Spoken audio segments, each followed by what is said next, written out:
पाइक खंडायत समाज गठन पर साधारण बैठक अनुष्ठित। श्री जगन्नाथ पाइक खंडायत कुल समाज कंधमाल निर्देश क्रमे कंधमाल जिला बालीगुड़े कुल समाज गठन पर प्रथम बैठक स्थानीय मां बराल देवी मंदिर प्रांगण में मृत्युंजय प्रधान आवाहन क्रमे जिला संपादक श्रीकांत दलबेहेरा उपस्थित कुल समाज आराध्य देवता श्री जगन्नाथ फोटोचित्र में दीप धूप प्रज्वलन पूर्वक पुष्पमाल्य अर्पण कर आनुष्ठानिक भाव शुभ उद्घाटन करथिले।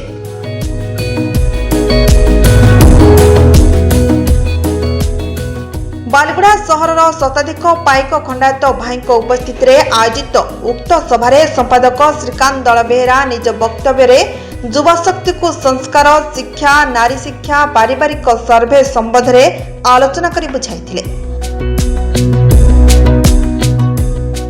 आगामी जून 10 तारिख में नूतन कमिटी गठन सह कार्यकर्ता चयन प्रक्रिया और जून मास शेष सप्ताह 12 खमारे पाइक खंडायतर एक महासम्मेलन आयोजन करा स्थिर करा जायछि।